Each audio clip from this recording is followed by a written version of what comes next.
Welcome back to Nick Lenz's Comic Corner, classic, less known classic. This is episode number 2948 and Doubleshot number 2842.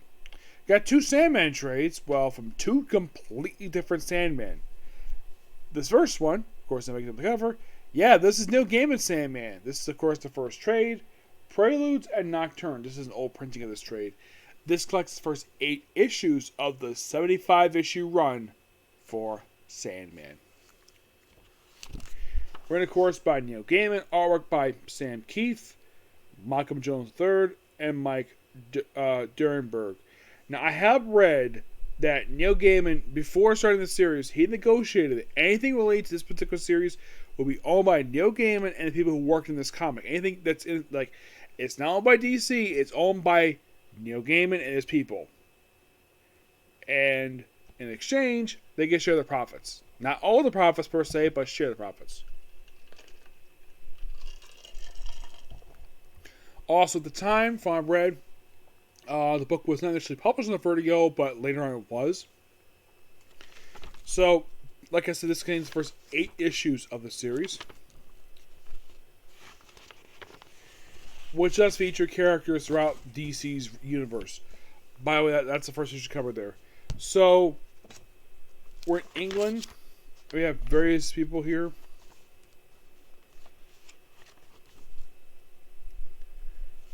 They perform a ritual, and of course they summon something.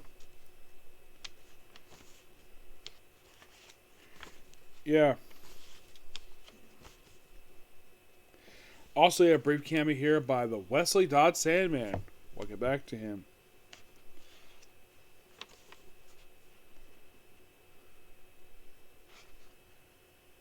Yeah. So we have lots of really good artwork here by the artist. And of course, yeah, in this opening story, basically Morpheus was kept inside of his glass thing for like 100 years. And eventually he got out. Yep, he got out. Also, a quick cameos here by Marilyn Monroe. Looks like John Wayne and Elvis. Eventually he's freed from his imprisonment and goes after his people who tormented him.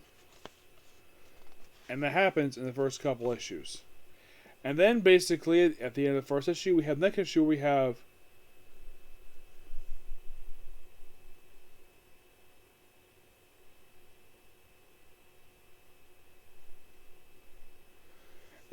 Cain and Abel. Yes. The host of, I believe that one of us hosts of House Mystery, the other was host of, these were horror hosts. One House Mystery and House Secrets. And basically they're part of the Dreaming. And of course, Morpheus basically is like seeing his whole realm. Like, Carr also did a very good retrospective on this, which is really good, by the way. And we also see John Constantine in this book. Yes. Of course, he's not the only famous cameo who appears in this book. Oh no, because at this point he's part of the DC vs. proper. Later on, it became separate. But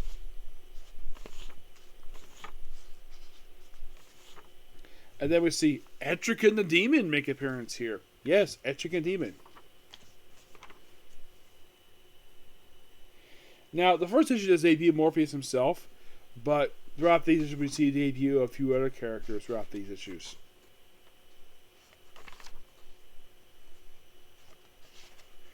There's one character who got his own spin-off, I think his debut in these issues. That being Lucifer Morningstar. Yes, the guy who got an ongoing series that lasted also for 75 issues. And it was written by Mike Carey, and it was used as a loose basis for, of all things, the Lucifer TV show. And then we go to Arkham Asylum. Yep. What we see, it looks like the Riddler trying to hang himself. Yeah. We see a bunch of more weird stuff here. And we see a brief appearance here by, get this, Martian Manhunter from the JLI. Interesting.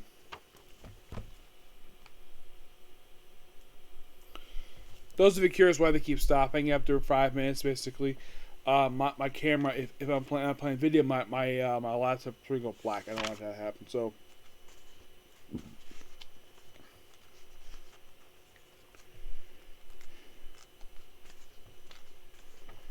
yeah. More crazy stuff happens. Stuff for the Addams family. We have some stuff here that would be perfectly acceptable modern day. There's been lesbianism. There's basically some lesbianism, like basically it's a lesbianist book, which 80s this was very much pushing the envelope. Nowadays this is perfectly standard. And you have this guy basically a stone, which of course Morpheus deals with in here. And the guy turns out he's actually John D, aka Dr. Destiny. And we see appearance here by Dr. Jonathan Crane, aka the Scarecrow. And then we see the debut of Lady Death, Morpheus' hot gothic sister, who has been a constant presence in the DC universe for years, even getting her own 2 miniseries. Oh, and get this. Did you know she once slept with Lex Luthor? Yes, she did.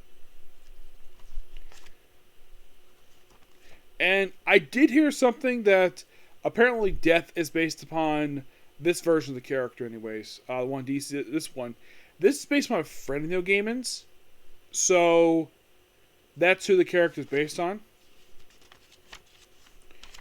I don't know who, but I've heard it's based on a close friend of his.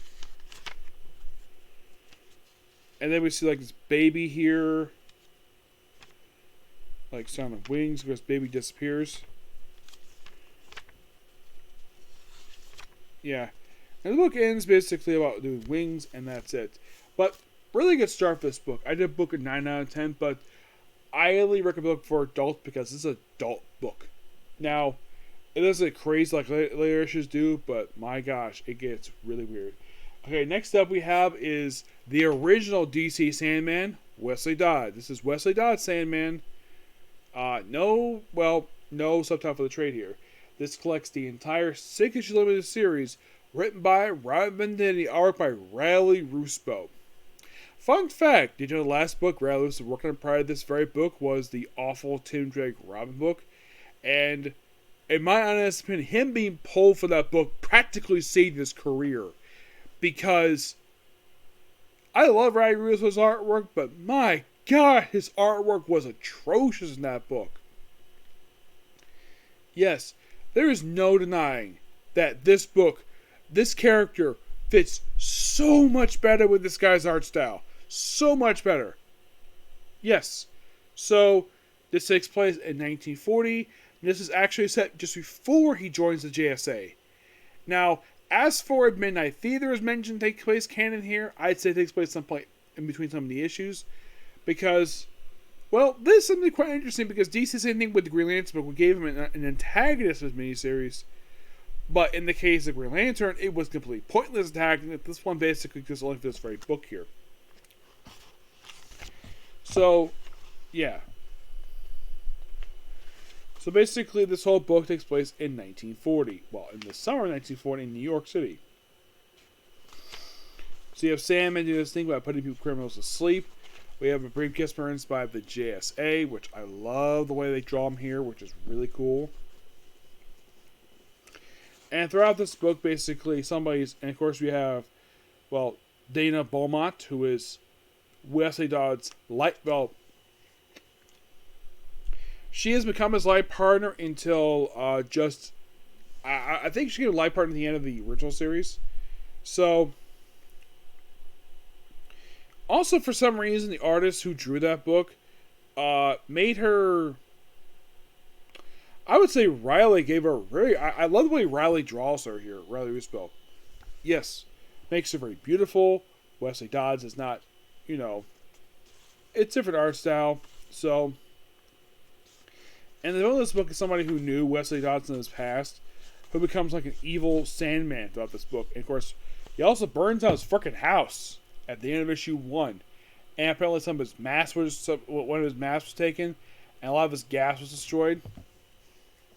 And throughout this book, it's revealed that he actually wanted to develop the gas he used against criminals. He wanted to basically create itself with the military, but they said no to it.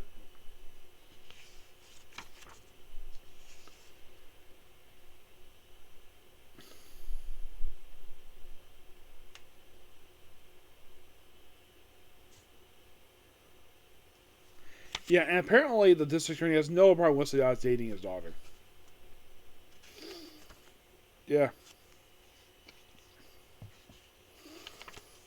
And I like the fact Wesley Dodds is not really, doesn't treat Dana Beaumont like a complete idiot. Like, from what I can tell anyways, I think the way it's written here, she does know Wesley Dodds is Sandman. Look, here's the evil Sandman. Because, of course, why not? Of course, they identify who the body is, and then Wesley himself identifies the body, well, as Sandman, as Herbert Klein. Now, this is interesting. A coroner who basically is talking to the Sandman like he's like somebody with the police department.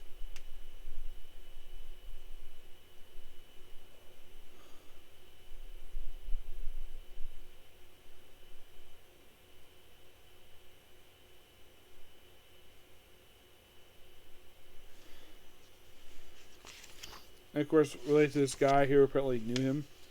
And there's a lot of detective work here. Lots of fun. I do recommend this series. It is so good.